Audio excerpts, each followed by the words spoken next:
evening. This is our first episode of Curing Racism. My name is Paz Simpson. Some people may call me the Happiness Engineer. And I'm here with my co host and co author, Mr. Paul Hoyt. Hey, Paz. It's great to Yes, be sir. speaking with you today and every day. Lord, it's been a while. Yes, sir. Yes, sir. So we are coming up on the launch of Curing Racism. This is an author's copy, so no, it won't look exactly like this, but it will look as similar to this as possible. So Curing Racism is launching on Sunday, November 2nd. So why is it important for us to launch, this book now? What do you think? And I'll tell the world why I thought November 2nd is Okay, so important for us to launch. go ahead, Paz. All right. So for me, November 2nd is an important launch date for us because it's my co-author's birth date, and I thought it would be a great gift to the world to be able to give them a copy of Curing Racism. So, November 2nd, with Paul's graciousness, we are giving the book away for a couple days from November 2nd through November 4th. You can get the Kindle version of Curing Racism for free. You can share it, you can read it, you can tell a friend to tell a friend that Curing Racism is available. So, Paul, why did you think that Curing Racism was necessary to launch at this time? Well, Paz, you and I have been working on this book for 10 years. I mean, we met each other at a business conference in 2015, I believe. And, you know, um, I was always one of those kids that just asked why. Why? I'm sure I drove my mother crazy.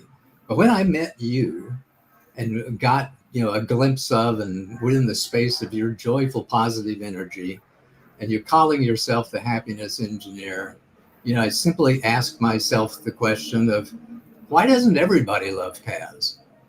Why does this thing called racism exist? When did it start? What was this thing called slavery? Was it as really as bad as some people said that it was, etc.?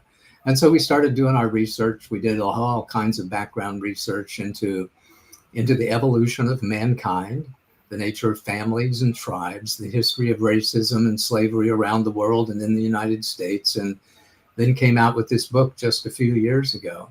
So I think that there's really two reasons to launch it now. Number one reason is that I think you and I are both ready. We're both wiser, kinder, more confident people than we were 10 years ago when we first met. And I think much more capable of carrying the message of curing racism to thousands, perhaps even millions of people. And of course, Sunday, November 2nd is my birthday. So I loved it when you suggested that, hey, we launch it on your birthday as a way for me to give a gift to the world, because it is a blessing to be a blessing. It is always a joy to be able to give something of value to other people. So goodness gracious, hopefully I get to experience the joy of giving, hundreds of times, thousands of times over the course of the next 3 days. So I'm really looking forward to it. I think the messages are incredibly valuable. I think we're going to help a lot of people, and that's what really excites me. Yes. I think for me, knowing what we cover in Curing Racism is why I think this is so important to launch now. We're at a time in the world where so much is changing.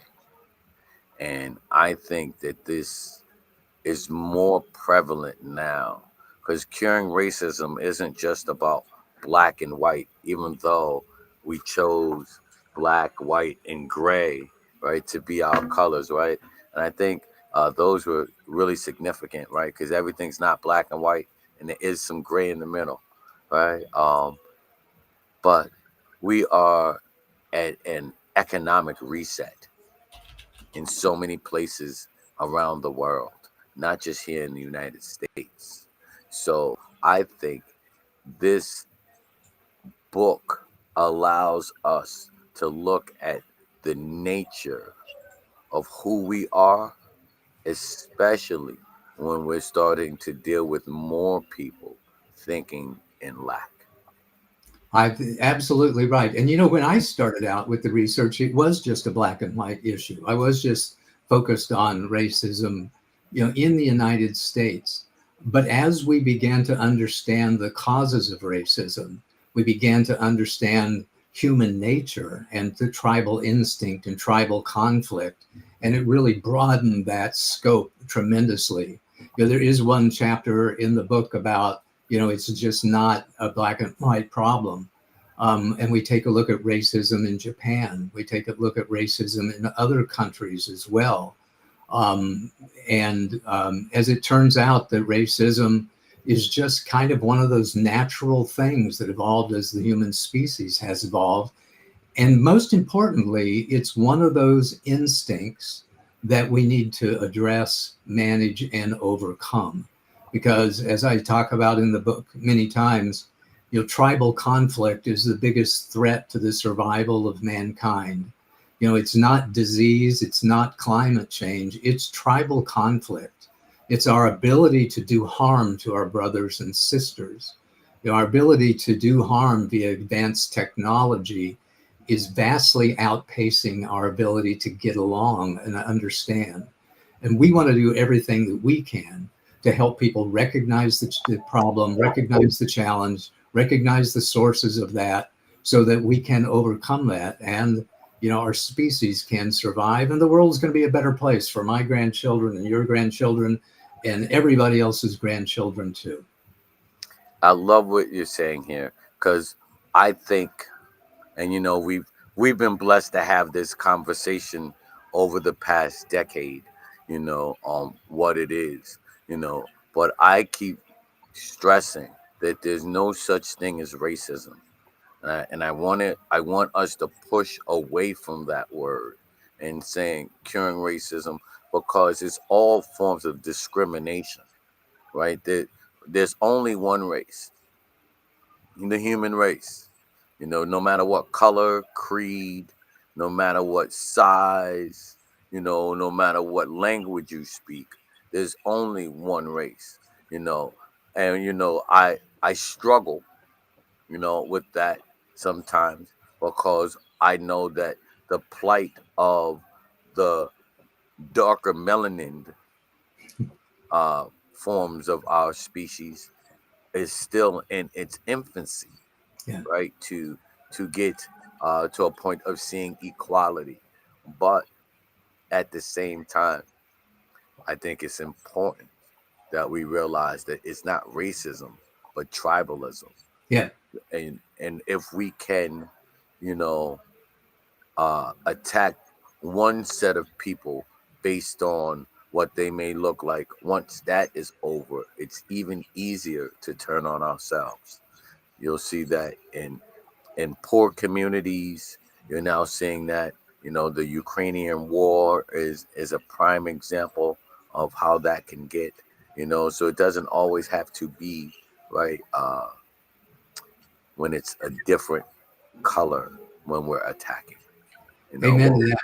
what we want to do, and hoping that this book allows us to do, is just, restore a little bit more love, right?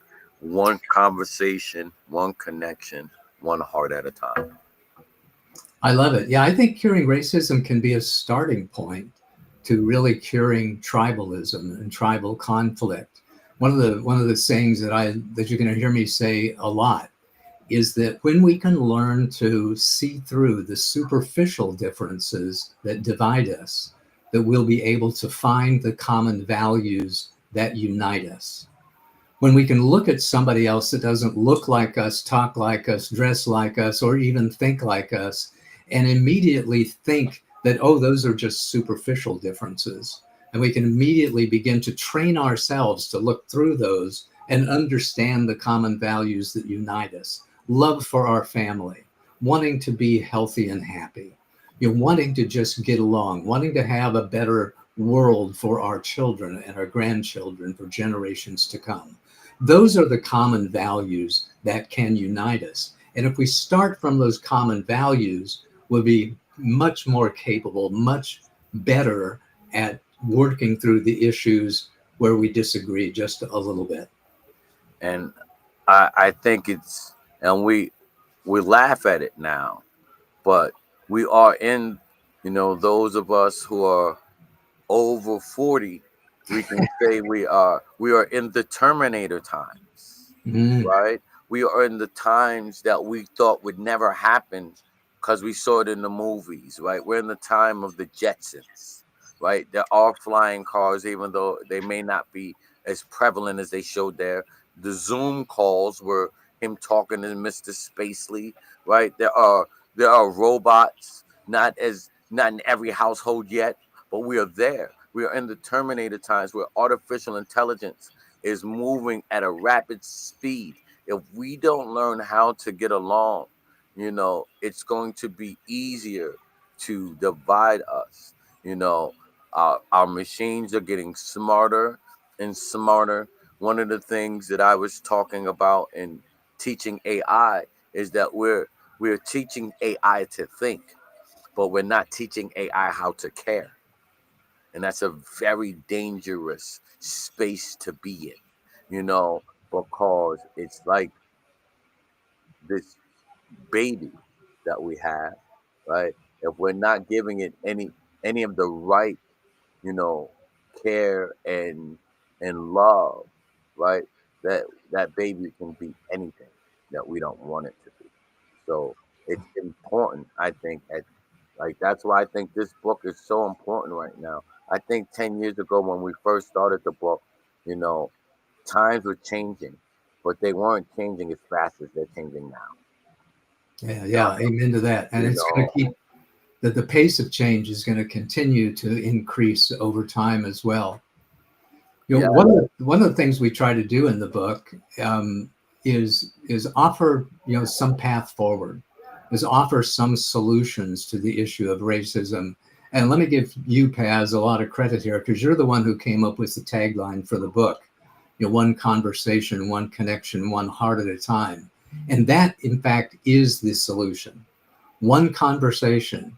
Find a way to have a conversation with somebody who's part of that other group, whether that be a Republican talking to a Democrat or an Israeli talking to a Palestinian or a Black person talking to a white person or a Chinese person talking to a Japanese person.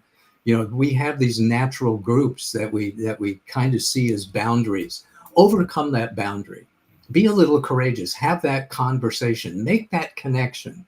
Just ask them simple questions about where do you live? What's your occupation? What do you love to do? What are your dreams? It's those last two questions. What do you love to do? Or who do you love? And what are your dreams? What do you really want? If you had, a magic wand, if you had a genie coming out of a magic lamp, what is it that you would really want to experience, want to have in your life? To make that heartfelt connection. Because when you make that heartfelt connection, you're going to find that we are very, very similar underneath those superficial characteristics, that we do love our families, that we do want the best for ourselves and the people that we love. And that's how we make the connection. That's how we open up our hearts. That's how we overcome racism. I love it. I love what you're talking about here. And I'm gonna make it even simpler for someone who can't ask all those questions. You may not remember.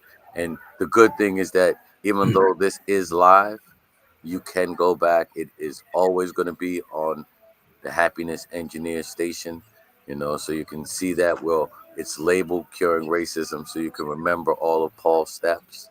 But if you want just a simple way to combat it, show up genuinely, Yeah, right? yeah, Just show up genuinely and be willing to accept and understand genuinely. I Right? love it. You don't have to agree. Right? I don't agree with everything Paul says, even though I love him. And I hope he doesn't agree with everything I say, because that doesn't allow us to grow. But I love him enough to understand him. I love him enough to listen to him.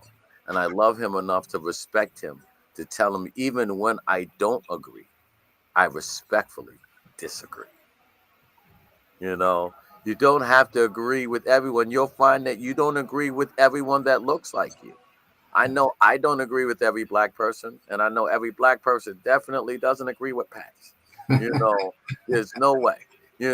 I know I don't agree with everyone in any situation. And if we're looking to, we'll find that we're more unhappy anyway because we're not showing up as our genuine self. Yeah. But if we are willing to be open to learn, listen, and understand, we can walk out of every situation empowered, every situation in love, and every situation feeling great, right? And I think if we can do those things, just show up. And I say still, hey, remember Paul's questions. He's cool. Well, Al, let me give you an easy way to remember those questions, and it's just the word Lord. L stands for where do you live?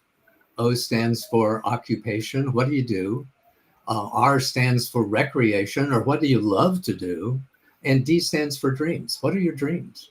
So if you can remember the word Lord, you can remember where do you live, what's your occupation, what's your recreation, what's your dreams, and you can have those heartfelt connections. You can have those heartfelt conversations.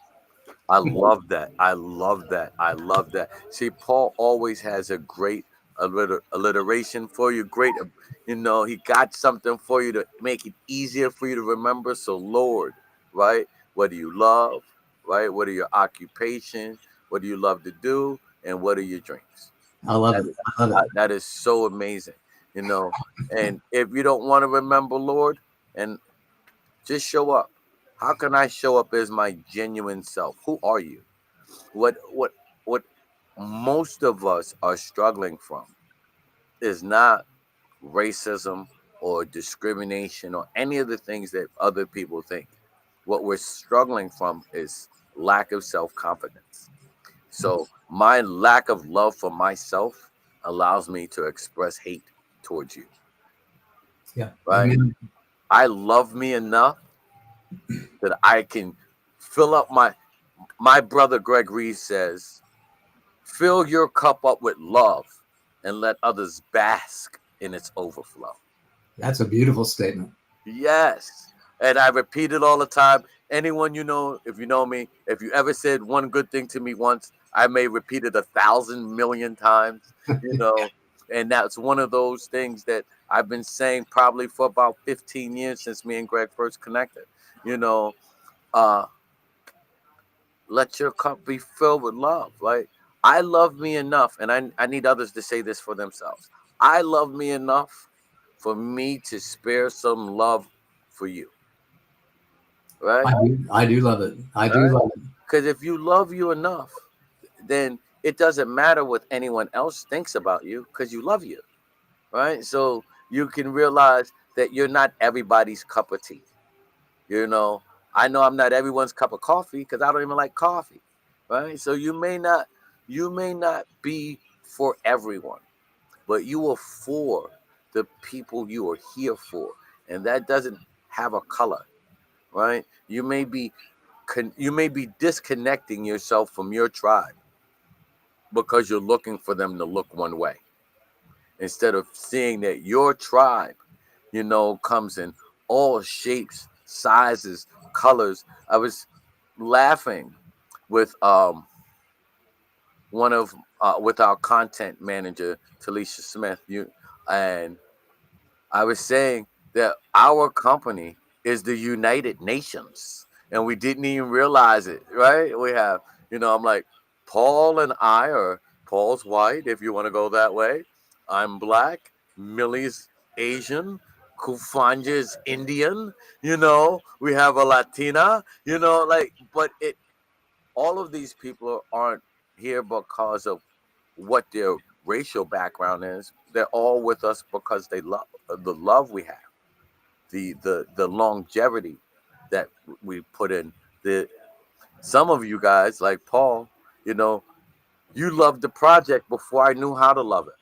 So some of you guys, you know, are with us because you loved me before I knew how to love. Mhm. So it's an amazing space, Big Happy Consultants, but it's also a space where we've cured ism, right?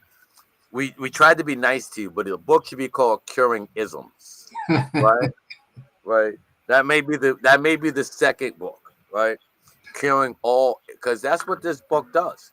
It allows us to examine, right, the isms that separate us: ageism, classism, racism, sexism, right? It allows us to look at how these tribes are formulated and how we identify with these tribes. You know, I I realized as a young man I was very misogynistic, right? Based on the tribe I was raised in. You know, it took me having, you know, a gay son for me to realize how misogynistic I was. Right? You don't realize certain things because you trap yourself in these bubbles, you know, and to be able to open up yourself in new spaces, right? We have to be willing to understand. And I hope that this book allows people to have a new level of understanding about human nature, about our tendency to look at to form groups and have in-group attitudes versus out-group attitudes. It's like, we all need our groups. It's a human longing. It's a to belong to groups, to be surrounded by like-minded people, to give us a sense of identity, to give us a sense of safety, because we know instinctually, subconsciously, that there is safety in numbers. And people who don't have a lot of love in their hearts, who have a lot of fear in their hearts, if you've only got 5 ounces of love and there's 6 people in your community, you spend all of your loving energy, all your kindness energy, all your understanding, all your acceptance, all your forgiveness on the people in your community. So you stay attached to those community, and it's like you've got nothing left for those other guys. And instead of love and kindness and forgiveness and acceptance and understanding, if my group is the ones that are the good people, then the people who are not in my group, they must be the bad people. They must be the ones who are the source of all my problems. They must be the enemy. And I believe that that is a strong part of human nature. But the good news is that we humans are intelligent. We can, with our rational minds, overcome those instincts and those subconscious tendencies by just knowing that what we once believed to be true is not true. That people who are not in our local groups, they're not necessarily the enemy. They're just friends that we haven't met yet. They are just people with whom we haven't formed that connection, people with whom we haven't explored all of our common values, and take a little bit of courage and go over and say, hey, buddy, how you doing? Where do you live? What do you do? What do you love to do? What are your dreams? I like to take it a little, I'm a service person, and coming from, you know, um, our background, what I like to do, my first question is, how may I serve you? Love it. Um, so it's uh, uh, it's also because I live by Godfather rules, right? If you give, right, you can always ask, right? So if you know, what the best way I've put it in the quote from my book is, a helping hand is never afraid to ask for another helping hand. You Oh, know, I love that. you know, so how can I serve? You know, Some they may say you can't help, but then they may tell you their story. You know, um, some of the greatest relationships I've built was in service. You know, um, almost everyone that I've ever really dealt with can tell you how I have helped them at someone in some way or fashion. Right? That is um, a way that I live on purpose. Right? Because uh, the more you can give, the more you're open to receive. So if we can go into new places and spaces, you know, and just asking, hey, how can I help? You know, how can I serve sounds uh, to below you, right? Some people with words, you know, how can I help? How can I be helpful? You I know, love every, it. And okay, Paz, I'm going to pretend that somebody just asked us that question. You know, how can somebody help us and the whole movement of curing racism?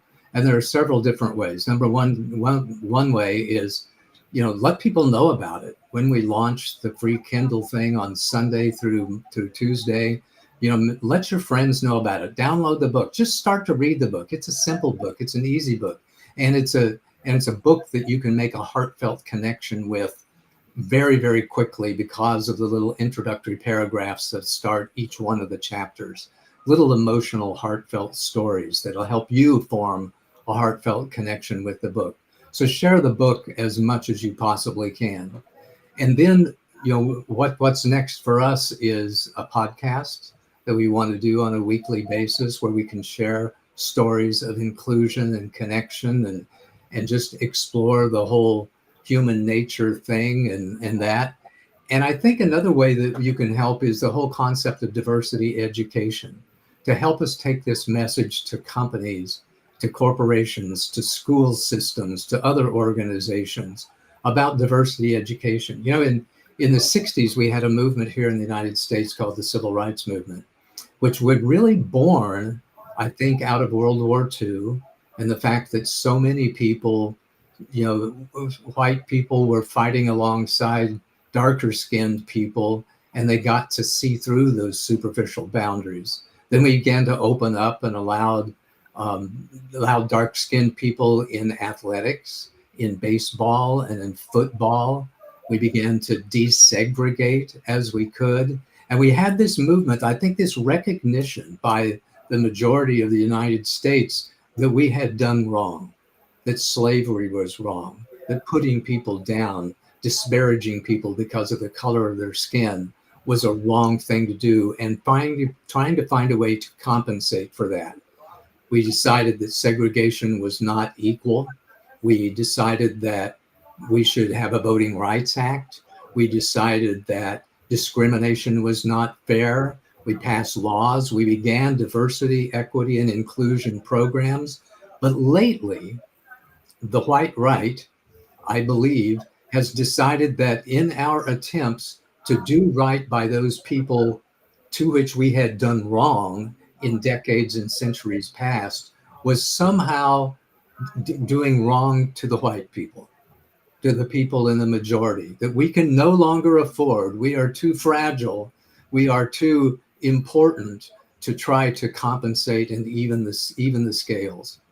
And I think that's terribly wrong. But in this, because our government has determined that diversity, equity, and inclusion programs are not socially acceptable, let's say they're not governmentally acceptable anymore, but we can compensate for that. And the way we do that is with diversity education and with our Curing Racism workshops to help people understand why we have these natural tendencies that have come up, and especially how we overcome them. and also to un to undo some of our non-inherent biases. A Yeah. baby is not born racist, right? A baby is not born discriminatory. These are practices that they learn along the way. So we can start to uncover some of the taught biases that we have so that we can first recognize them and then do something to change them, right? It doesn't, if you don't know it, it's hard for you to change it. you know. Amen. Uh, Amen. and it's like I said, it's not just racism, like I said, just dealing in family, having a son that identifies as LGBTQ.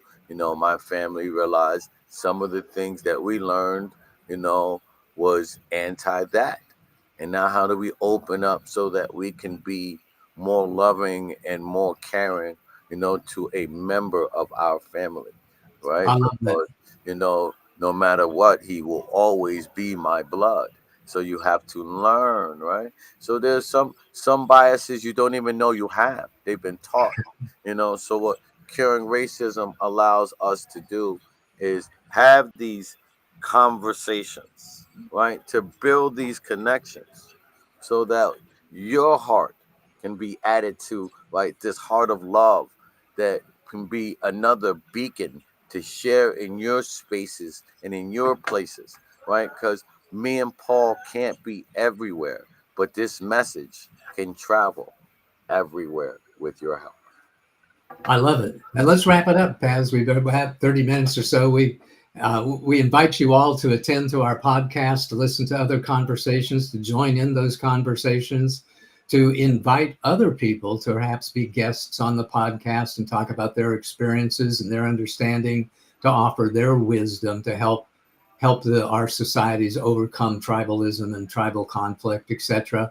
And in between now and the times that we meet again, download the book starting Sunday, November 2nd, free on Kindle for 3 days. Download the book, read the book, buy the Kindle book, buy the paperback. It's priced so that we can sell a lot of them. The paperback itself is only $9.95 here in the United States. You buy copies of them, give them away to your family and friends. You know people who need to read this book.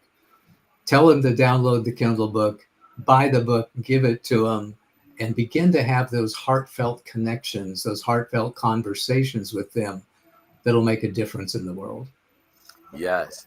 And make sure when you download that book on November 2nd, you say happy birthday, Paul, right? Paul is allowing us to drop this book on his birthday to be our gift to you. So your gift to him can just be a happy birthday, Paul. So this is the Curing Racism first conversation, but look for many more. We're going to be announcing the official date and time. It looks like it's going to be Fridays, Fridays, but we will give you the official time after the release of the book. So by Tuesday, once it's all over and you could no longer get it for free, then we'll tell you how you can still get some golden nuggets from us without losing the ability to cure racism. Love it. Paul, do you want to say anything before we close out? I do. I just want to say, love you, brother. Look forward to the next conversation. See ya. I love you too. This is Curing Racism.